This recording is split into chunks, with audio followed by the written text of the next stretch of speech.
사랑과 은혜가 충만하신 하나님 감사합니다. 오늘도 우리에게 복된 주일 하루를 허락해 주시고 예배드리고 또 점심도 먹고 잠깐 시간을 내어서 하나님 주님이 우리에게 주신 그 성경의 말씀을 배우고자 합니다. 하나님 오늘 우리에게도 지혜를 주시고 전하는 자나 듣는 자 모두에게 풍성한 은혜가 가득 넘쳐나게 하여 주시옵소서. 감사하며 예수님의 이름으로 기도합니다. 아멘. 오늘은요, 좀 복습을 하고 나서 시작을 하고 싶습니다. 복습을. 먼저 어떤 걸 하고 싶냐면요.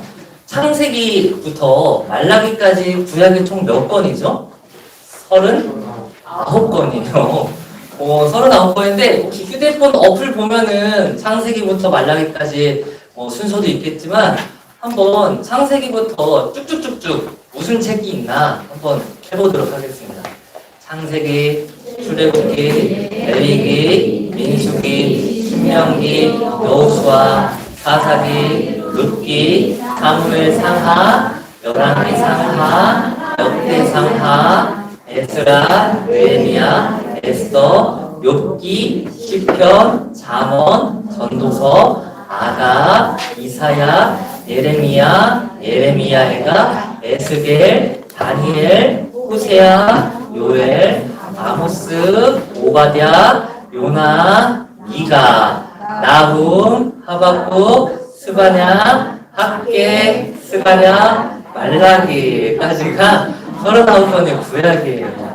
참 많죠? 이렇게 하려니까 중간에 빼먹는 것도 있고, 여기서 제가 그림을 가져오진 않았지만 1주차 때 제가 가장 오리엔테이션 하는 것처럼 구약의 구조를 마치 디귿을 약간 눕혀놓은 것처럼 이렇게 하면서 2층, 1층 이렇게 하면서 왼쪽 위에는 율법서가 총 5권이 있다고 했었어요. 그 5권이 뭐였어요? 창세기, 출애굽기, 레위기, 민수기, 신명기가 율법서로 5권이 있었어요. 그 아래 1층 기둥 역할을 하는 게 역사서예요. 역사서. 한번 따져볼까요? 역사서. 역사서는 총 몇 권이었어요? 12권이었습니다. 잘 기억하셔야 돼요.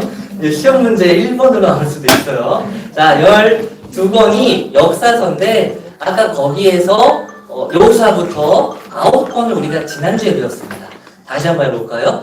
여호수아, 사사기, 룻기, 사무엘 상하, 열왕기 상하, 역대 상하까지 어저께 지난주에 배웠고 오늘 배우는 게 역사서의 끝 에스라, 느헤미야, 에스더 3권만 배울 거예요. 3권만. 가장 분량이 적죠. 자, 그리고 나서 중간에 2층에 또 5권이 있었어요. 시가서라고 불려요. 시가서라고 불리는 5권의 책이 있습니다.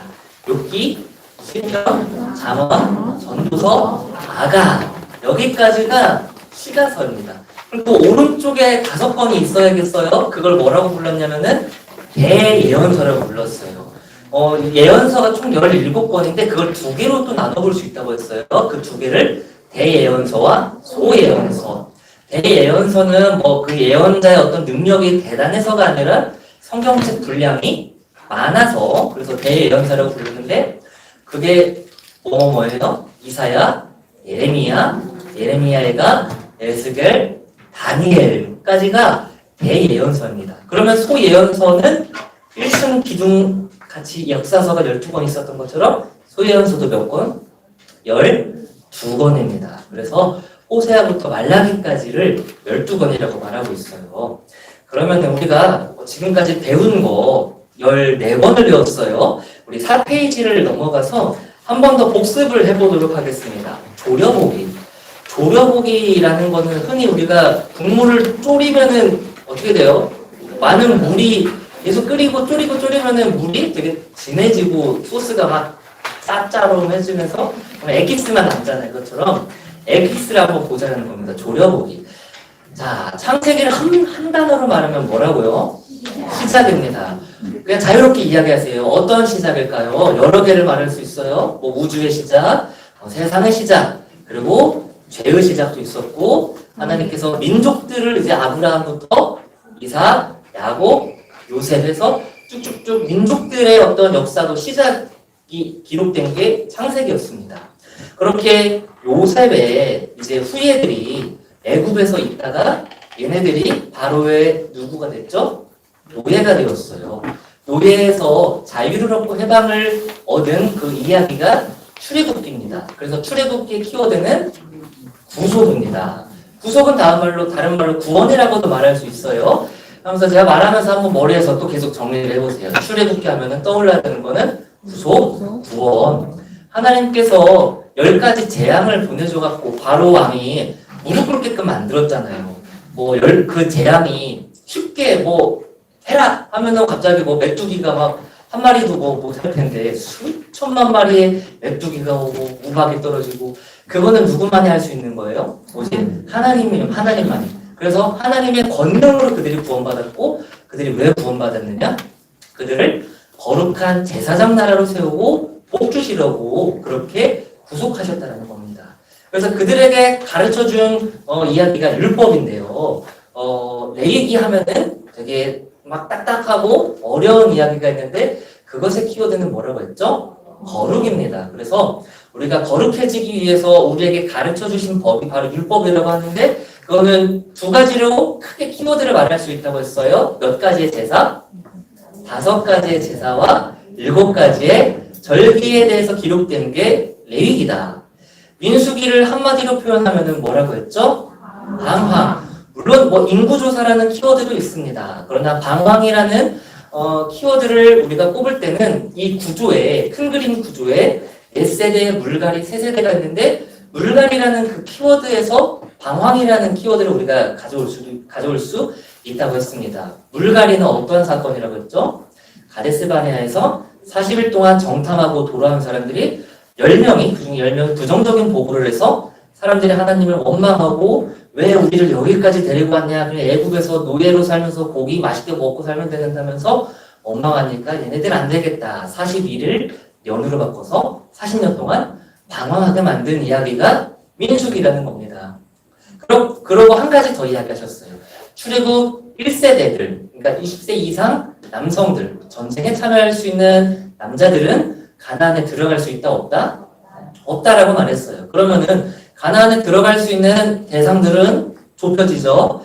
그 출애굽은 했으나 그때 당시 어린아이들, 그리고 여성들, 그리고 광야에서 태어난 출애굽 2세대 이들이 들어갈 수 있는데 이들은 아직 광야에서 뺑글뺑글 돌면서 율법도 제대로 배운 적도 없고 아직 할례도 받지 않고 그런 상황인데 이제 모압 땅, 요단강 우측에 이제 다 도착했어요. 이제 좀만 가면은 요단강 건너서 이스라엘에 들어갑니다. 가나안에. 그곳에서 모세가 마지막으로 너네 아직 율법 못 들어봤으니까 내가 설교할게 해가지고 2번째로 율법을 가르쳐준 내용이 바로 신명기다. 그렇게 해서 신명기까지 하면 율법서가 끝이 난다고 했어요.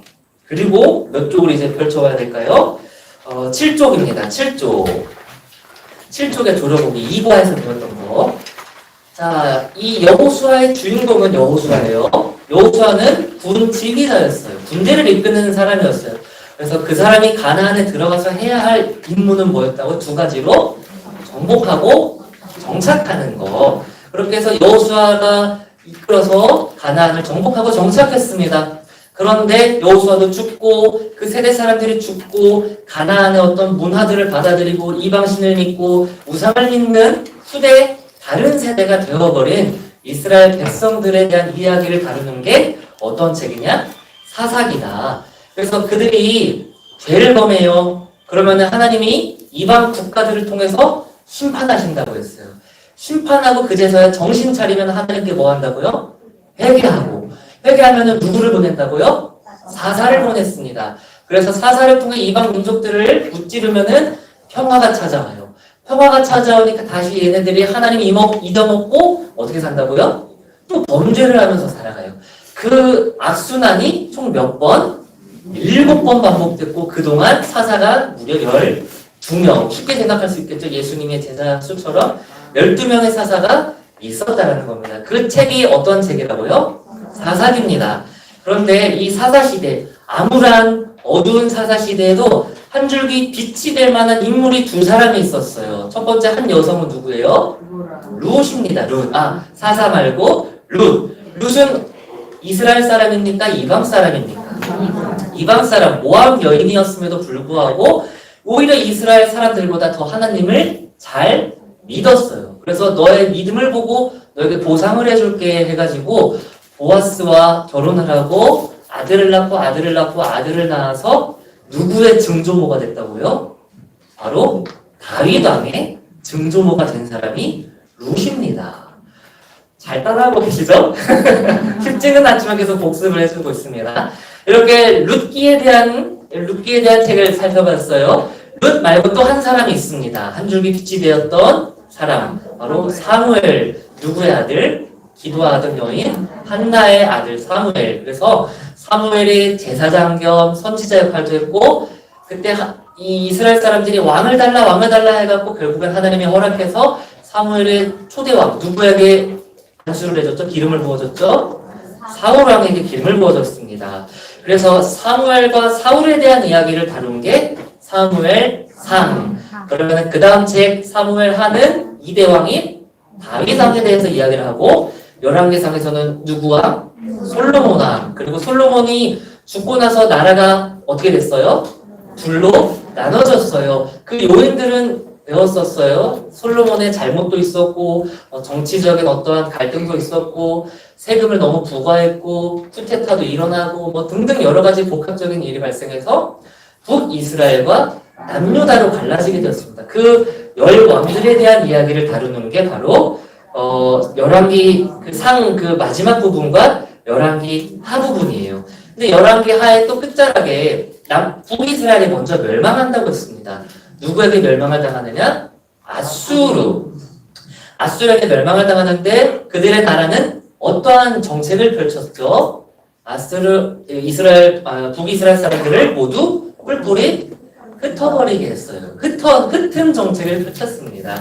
흩은 정책을 펼쳤는데 동시에 또 북이스라엘만 점령한 게 아니었어요. 주변에 다른 국가들도 아수르가 점령을 하니까 반대로 이방 사람들도 북이스라엘 지역에 들어왔겠죠. 그러니까 그곳에서도 이방 여인들과 결혼하다 보니까 남유다에 보기에는 얘네들이 지금 이방 여인과 결혼하면서 거룩성이 훼손되었다, 부정해졌다 해서 사마리아 사람들을 종교적으로, 민족적으로 차별하고 비난했다. 그런데 그렇게 비난은 했으나 남유다 사람들도 정신 못 차렸어요. 그렇게 해서 하나님이 바벨론을 통해서 남유다도 멸망시켰습니다. 바벨론의 정책은 어떻게 됐어요? 그들을 어떻게 했습니까? 끌고 데려갔어요. 그거를 두 글자로 말하면 포로 정책이라고 말할 수 있겠죠? 제가 지금까지 한 이야기의 대부분이 아마 좀 이따가 한번 문제를 내겠습니다 할 때 아마 한 6, 7 문제는 나올 수 있는 적이었습니다. 그렇게 해서 열왕기 하까지가 끝났어요. 근데요, 아직 2번이 남아있어요. 어떤 책이 남아있죠? 역대상과 역대하.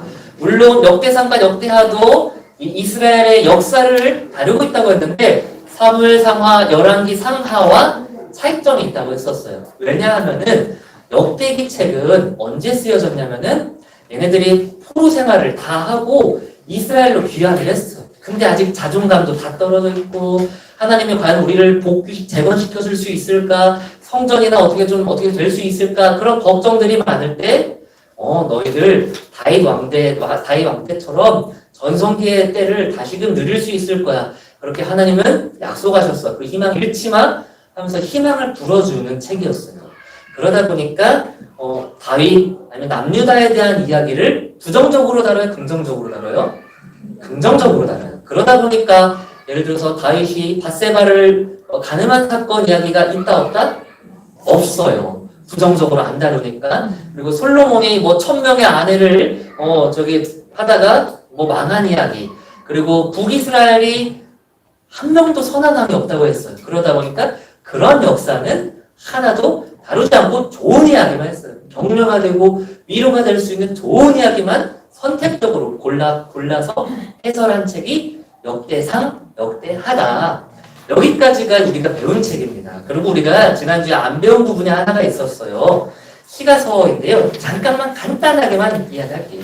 또 지금 이해가 안 되면은 또 유튜브 영상을 보시고 복습을 하셔도 좋으니까 8쪽을 보면은 제가 여기는 빨간색으로 해놨죠. 정답을 칠해놨죠. 이 조려보기. 그래서 욥기, 시편, 잠언, 전도서, 아가라는 5권의 책을 뭐라고 말하느냐? 시가서라고 말합니다. 그래서 욥기는 흔히 욥의 고난을 다루고 있어요. 근데 고난을 다루고 있는데 욥의 입장에서는 나의 고난이 죄 때문에 왔다고 생각을 한 거예요. 그런데 곰곰이 생각해도 사실 난 죄 지은 게 없는데 나 왜 벌 받지? 고난 받지? 이런 고민들을 다룬 책이에요. 그러나 사실 우리는 전지적 작가 시점으로 봤을 때 욥은 왜 고난 받은지 사실 욥기 1장, 2장을 서론을 보면 알 수 있어요. 하나님이 동의하에 사탄이 시험을 했기 때문에 고난을 받은 거예요. 그러니까 사람 입장에서는 도저히 이 세상의 섭리를 헤아릴 수가 없어요. 그래서 욥기의 핵심은 뭐냐면은 너희들 아무것도 모를 수밖에 없어. 왜냐면은 너희들은 그만한 지식이 없기 때문에 나를 뛰어넘을 수 있는 지식이 없어 하면서 하나님의 주권에 대해서 오히려 역설적으로 설명하는 책이 욥기입니다. 시편은 우리가 다 잘 아는 것처럼 할렐루야, 찬양하라, 비파, 수고하라, 노래해라 하면서 뭐를 다루는 책이에요?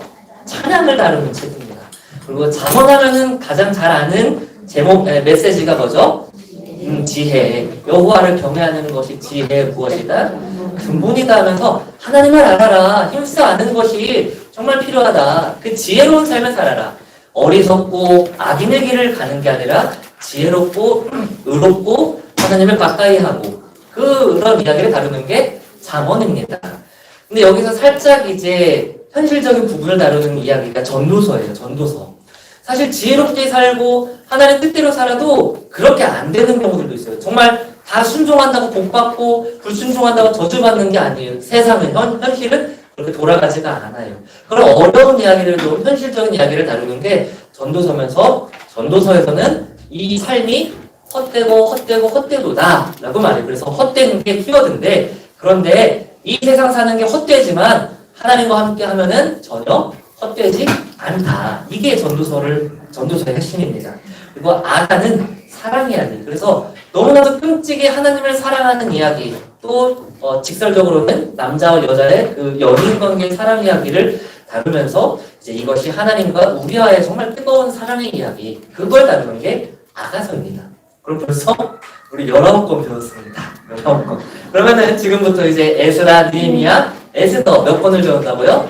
3권에 대해서 배워보겠습니다. 그리고 아마 시간이 안 될 것 같아서 제가 또 참고자료를 드려요. 참고자료 받으셨나요? 네. 구약 예언서에 대한 이야기를 최대한 그냥 짧게 정리하고 핵심 말씀을 정리해봤습니다. 그래서 그걸 또 참고를 하시면 되겠습니다.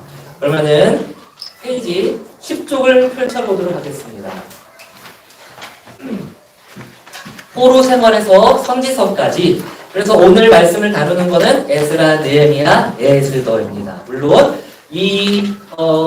좀 이따가 예언서에 대해서도 잠깐만 살펴는 보도록 하겠습니다.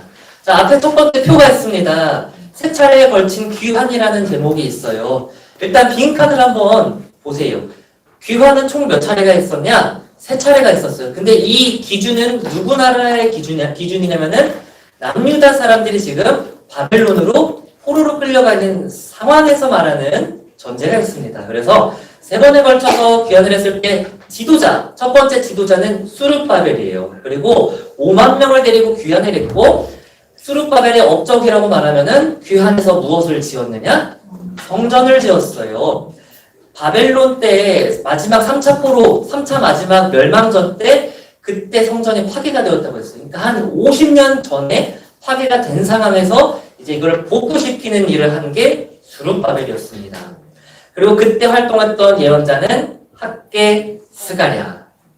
그리고요, 1차 귀환과 2차 귀환 사이에 한 인물이 등장합니다. 그 여인은 에스더예요. 에스더는 무엇을 했느냐? 민족을 구원했어요. 그리고 그 책은 에스더서에서 모든 게 다뤄져 있습니다. 그리고 나서 에스라가 등장합니다. 2차 귀환의 리더는 에스라였어요. 에스라는 제사장이었습니다. 제사장이니까 율법을 잘 알고 말씀을 가까이 하는 사람이었으니까 무엇을 했느냐? 그가 가가지고 성전 앞에서 벽에서 사람들한테 말씀을 전하고 율법을 가르칩니다. 그러면서 다 해이해졌던 신앙을 바로잡고 믿음을 세우는 일을 했습니다. 그리고 그 책은요, 에스라 후반부에 등장합니다. 그리고 3차 귀환은요, 느헤미야예요. 사실상 느헤미야 한 사람이라고 해도 귀한 자라고 말할 수 있겠죠. 그래서 귀한한 인물은 없습니다. 혼자서 갔어요. 근데 물론 이제 나름 대표급 신하였으니까 아래급 하위 신하들과 같이 가지 않았을까 생각을 해요. 그래서 느헤미야는요 무엇을 했느냐? 무너진 성벽을 세웠습니다. 그리고 그 책이 느헤미야예요. 그리고 그 이후에 활동한 예언자가 말라기입니다. 그래서 책은 에스라, 느헤미야, 에스더. 물론 순서대로 나와 있진 않아요. 에스더가 중간에 껴있어요. 그리고 활동했던 예언자는 학계, 스가랴, 말라기입니다. 오늘은 이것만 기억하면 됩니다. 자, 첫 번째, 저기 또 한 가지 표가 있죠? 이거는 아래쪽에 있을 건데, 맞죠? 10조 아래쪽에 있죠? 10조에서 11조까지 이어지는데, 고레스 왕은 좀 이름은 들어봤을 거예요. 고레스 왕. 바벨론을 무찌르고 페르시아의 초대왕. 이 고레스가 이스라엘 백성들, 바벨론에 포로했던 이스라엘 백성들에게 자유를 허락합니다. 자유를 허락해서 너희들 귀환해도 돼. 집으로 가. 자유를 줄게. 마치 제2의 출애굽 사건이 발생을 하는 거예요. 그렇게 해서 고레스 왕 때 활동했던 인물이 수르바벨이에요. 그리고 좀 이따가 이제 감비세스, 다리오, 아하수에로, 아닥사스 했는데 일단은 빈칸부터 채울게요. 아하수에로 왕 때 활동했던 여인이 에스더, 와이프죠. 그리고 아닥사스다 왕 때 활동했던 사람들이 2차, 3차 귀한 지도자인 에스라와 느헤미야입니다. 자, 이 그림은 무엇을 표현할까요? 총 몇 차에 걸쳐서 이스라엘로 들어왔다? 3차에 걸쳐서 이스라엘로 들어왔습니다. 그래서 흔히 성경에서는 뭐라고 말하냐면요. 70년의 포로 생활을 마치고 자유를 얻고 이스라엘로 귀환했다라고 말을 합니다. 그런데 여기서 또 좀 똑똑하신 분들이 날카롭게 질문할 수도 있습니다. 뭘 질문할 수 있냐면은 587년도에 남유다가 멸망을 했어요. 맞죠? 587년도에 남유다가 멸망을 했습니다. 그런데요, 이 표를 보시면은요, 여기 보시면은 11페이지에 또 짜르르 있는 게 있죠?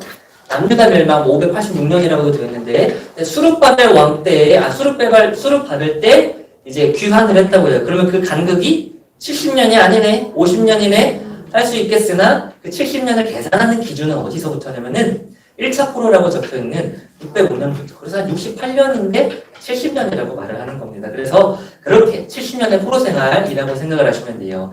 그래서 그 70년의 포로 생활을 마치고 세 차례에서 귀환을 하게 되었습니다.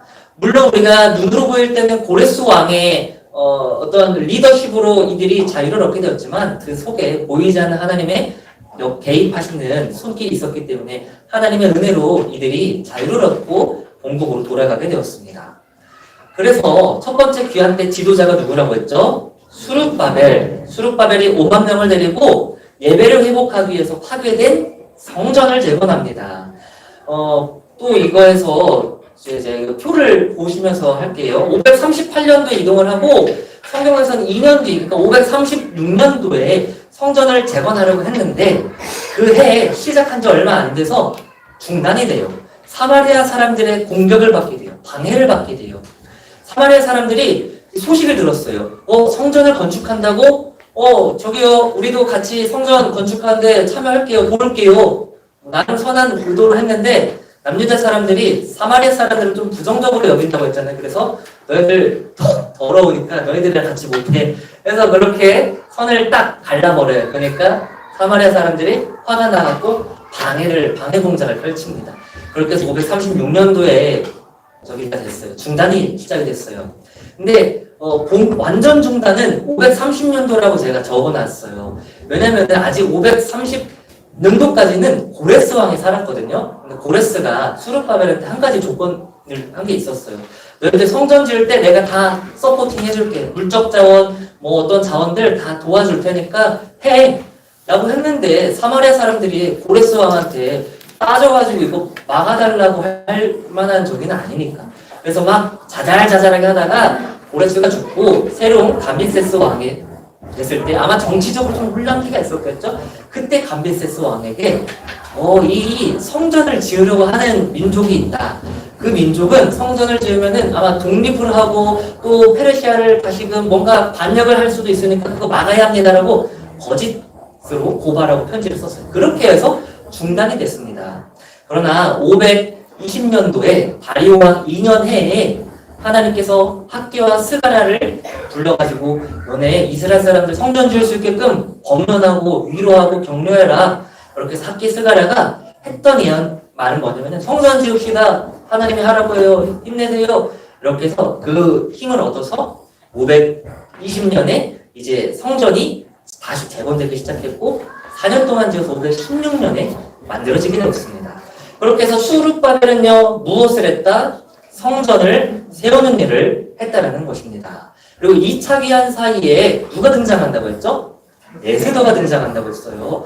잘 생각해 보세요. 귀환의 숫자가 5만 명이라고 했다는 소리는 전 이스라엘 사람들이 귀환을 했다라는 거예요? 아니면 좀 남아있을 가능성이 있는 거예요? 여지가 있는 거예요?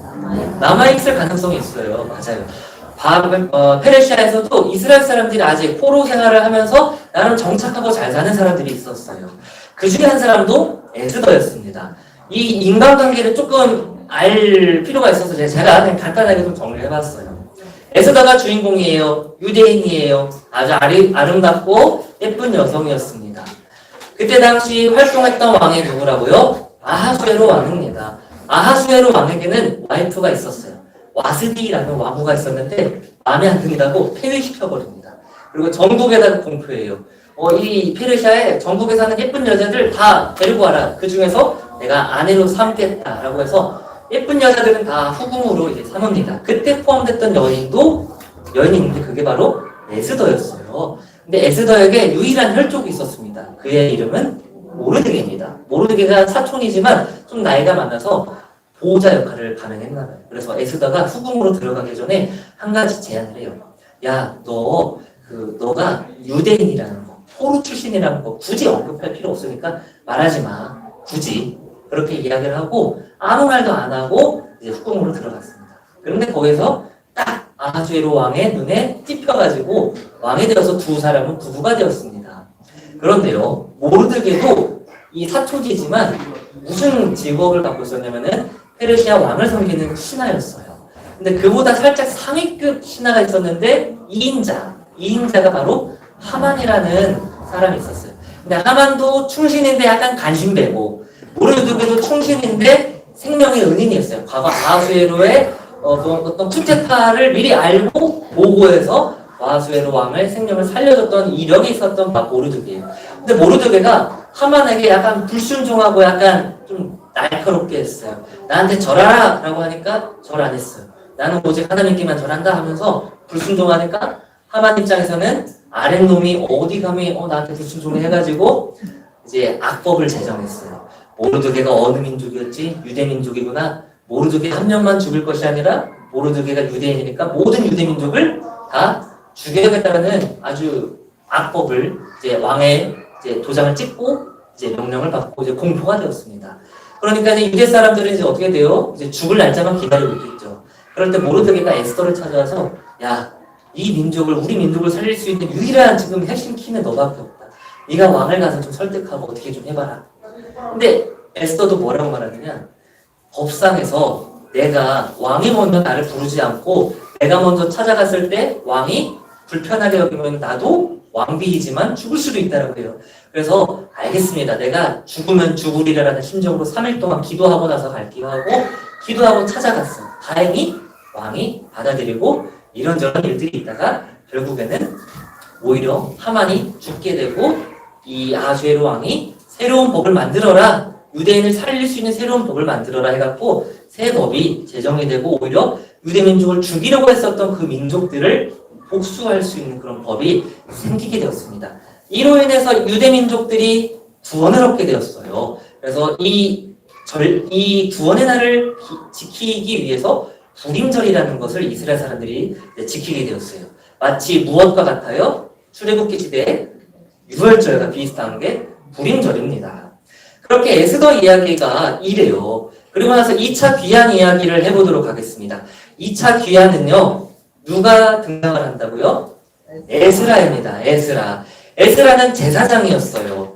제사장이었고 2,000명을 데리고 아닥사스다 왕 제7년에 귀환을 해서 아까 제사장이니까 율법을 잘 안다고 했죠? 말씀을 선포합니다. 믿음을 세워나가는 일을 했어요. 그래서 그가 했었던 가장 키워드는 뭐냐면은 너희들 제사장이건 뭐 유대민족이건 이방 여인과 결혼했으면은 다 이혼해라. 이렇게 이야기해요. 뭐 오늘날로 생각하면 조금 충격적일 수 있겠지만 이혼해라. 왜냐면 종교적 관점에서 그 여인과 함께 결혼하고 살면은 민족의 거룩성이 훼손되기 때문에 그걸 회복하기 위해서는 이혼해야 한다라고 그렇게 이제 이야기를 했었던 인물이 바로 에스라였습니다. 에스라. 자, 그리고 나서 3차 귀환자가 등장을 합니다. 3차 귀환자의 이름은 뭐였다고요? 느헤미야입니다. 느헤미야도 페르시아 왕의 신하 중에 한 사람이었어요. 근데 왕의 신하로서 이야기를 하다가 예루살렘이 불타고 성벽이 파괴된 소문을 듣고 눈물을 흘리면서 기도하다가 결심을 해요. 아, 하나님의 어떤 뜻이 있나 보다. 나를 부르시는구나. 내가 가서 성벽을 세우는 일에 일조하겠다 해갖고 왕에게 허락을 받아서 이것도 공식적으로 왕의 지원을 받고 이제 성벽을 세우러 예루살렘에 갔습니다. 그런데 1차 귀환 때 수르바벨이 성전을 지으려고 할 때 사마리아 사람들로부터 방해를 받았다고 했어요. 이 사람도 마찬가지였어요. 느헤미야도 성벽을 세우려고 했는데 방해꾼들이 등장합니다. 대표적으로 산발락과 도비아라는 인물들이 성경에 등장해요. 그래서 그들이 막 방해하고 막 연합해가지고 막 공격하고 스파이를 세워가지고 막 망하게끔 막 이렇게 했으나 하나님의 뜻하신 바대로 이 느헤미야도 성벽을 지었는데 말씀에도 기록되어 있는 것처럼 며칠 만에 성벽을 완공시켰다고요? 52일 만에. 근데 요세푸스라는 역사학자는요, 이 성벽을 실제로 지으려면 한 2년 4개월 정도는 걸렸을 것이다라고 하는데 정말 그걸 아주 빠르게 52일 만에, 뭐 2달도 안 되는 기간 만에 다 지었다라고 합니다. 여기까지 10쪽에서부터 이어보기를 한번 하면서 빈칸을 채워보도록 하겠습니다. 10쪽 이어보기를 한번 보도록 할까요? 유다 백성들은 보이시죠? 유다 백성들은 거기서부터 우리 함께 읽어보도록 하겠습니다. 유다 백성들은 바벨론에 끌려가 포로 생활에 들어간다. 그러나 선지자들이 심판의 경고와 더불어 외쳤던 회복의 약속대로 유다 백성들은 70년 만에 그리고 그리던 본토로 귀환하게 된다. 유다의 귀환은 세 차례에 걸쳐 이루어진다. 바벨론을 무찌르고 세계의 제국이 되는 바사의 고레스 왕은 적어봅시다. 고레스 왕은 계속 읽겠습니다. 유다 백성들이 본국으로 돌아가는 것을 허락했다. 물론 그것은 역사의 주인이신 하나님이 보이지 않는 손안에서 이루어진 은혜의 사건이었다. 제1차 귀환단의 단장은 수룹바벨이었다. 수룹바벨 한번 적어보세요. 수룹바벨이었다. 읽겠습니다. 수룹바벨은 약 5만 명의 백성들을 이끌고 돌아왔다. 그는 무엇보다도 먼저 백성들이 하나님을 만나고 예배드릴 장소인 성전을 적어보고요. 성전을 재건하는 일을 한다. 그러나 기초석을 놓은 지 얼마 되지 않아 주변 부족들의 방해에 부딪혀 성전 공사는 16년 동안 중단되었다. 결국 성전 기초석은 잡초에 묻혀버렸고 하나님을 향한 백성들의 헌신은 잡초보다 무성한 현실적인 삶의 문제에 묻혀버리고 말았다. 수년의 시간이 흘러 학계와 스가랴를 통해 주신 하나님의 격려와 촉구의 메시지를 받고서야 비로소 성전은 완성되었다. 여기가 1차 귀환의 이야기죠. 그리고 다음 페이지 넘겨서 에스더 이야기를 해보겠습니다. 5만여 명의 시작. 5만여 명의 백성들이 고향으로 돌아갔지만 아직 페르시아 전역에는 많은 유다 백성들이 머물고 있었다. 그 무렵 모든 유대인이 하루아침에 학살당할 위기에 닥쳤다. 페르시아의 2인자인 하만은 모르드게의 충성스럽지 못한 모습을 빌미로 모든 유대인을 제거할 악법을 제정하고 왕의 이름으로 법을 공포했다. 이 위기에서 목숨을 거들고 민족을 구원한 지도자가 바로 페르시아 아하수에로 왕의 왕후 에스더다. 아주 잘하고 있습니다. 자, 그 아래 2차 귀환 해볼까요? 제2차 귀환단의 단장은 에스라였다. 적어보겠습니다. 에스라. 이어서 한번 해볼게요. 에스라는 약 2,000명의 백성과 함께 돌아와 율법을 가르침으로 백성들의 해이해진 믿음을 반듯하게 세웠다. 자, 여기까지가 2차에 대한 이야기입니다. 여기까지가 이제 에스라 이야기였어요. 위에 문단은 에스더고 3차부터는 어떤 책이라고요? 느헤미야 책이죠. 자, 읽겠습니다. 제3차 귀환단의 단장은 느헤미야였다. 좀 기다려보고요. 느헤미야. 계속해서 읽겠습니다. 그는 불타 없어진 성벽이 재건되지 못함으로 귀환한 백성들이 원수들의 공격 앞에 그대로 노출된 무방비 상태를 염려하며 기도했다. 이후 그는 예루살렘에 돌아와 성벽을 쌓았다. 하나님의 은혜와 느헤미야의 탁월한 지도력으로 성벽 공사는 52일 만에 끝났다. 좋습니다. 여기까지가 느헤미야예요. 그 이후는 이제 뭐라고 하죠? 에필로그라고 하나 이제 끝 마무리를 이제 구약 빠이빠이 하는 이제 이야기입니다. 한번 읽어보도록 하겠습니다. 말라기가 마지막 하나님의 말씀을 전한 이후 몇 년이냐면요, 총 400년. 400년입니다. 400년 동안 하나님은 선지자를 통해 어떠한 말씀도 하지 않으셨다. 우리는 이 기간을 400년 침묵기라고 부른다. 그러나 창세기에서부터 시작한 하나님과 죄를 범한 인간 사이를 연결할 구원의 다리 공사는 계속되었다. 이 일은 구약 내내 계속되었으며 400년 침묵기에도 계속됐다. 좋습니다. 앞에 그림을 한번 보시면요. 계속해서 이렇게 성전, 성벽, 믿음을 1차, 2차, 3차에 걸쳐서 재건하고 복귀했어도 이 이스라엘 백성들은 계속 죄를 범했습니다. 예언자를 보냈어도 기억하지 못하고 죄를 범하였습니다. 그렇게 말라기를 끝으로 구약은 끝이 나잖아요. 그리고 신약의 처음 책은 뭐죠? 마태복음이죠. 그 사이가 몇 년이라고요? 무려 400년. 400년 동안 하나님은 말씀을 하지 않으셨지만 그러나 무엇을 준비하셨느냐? 구원을 준비하셨다고요. 그러니까 예수님을 이 땅에 보내실 준비를 하셨다는 겁니다. 그래서 사실 이제 신약에 등장하는 인물이에요. 세례 요한은. 그러나 예수님을 기준으로 말하면은 이 세례 요한은 구약의 마지막 예언자라고 우리가 말할 수 있어요. 그래서 이 요한이 뭐라고 얘기합니까? 보라, 갑자기 기억이 안 나네. 보라, 세상 죄를 지고 가는 하나님의 어린 양이로다 하면서 그렇게 예수님을 예고하고 예언을 하잖아요. 그렇게 예수님을 마지막으로 예언한 사람이 세례 요한이라는 것입니다. 신약이 시작이 됩니다. 그래서 마지막 400년의 침묵기가 지난 뒤 하나님께서는 구약의 마지막 선지자 세례 요한을 통해 입을 여셨다. 네, 한번 적어보겠습니다. 세례 요한.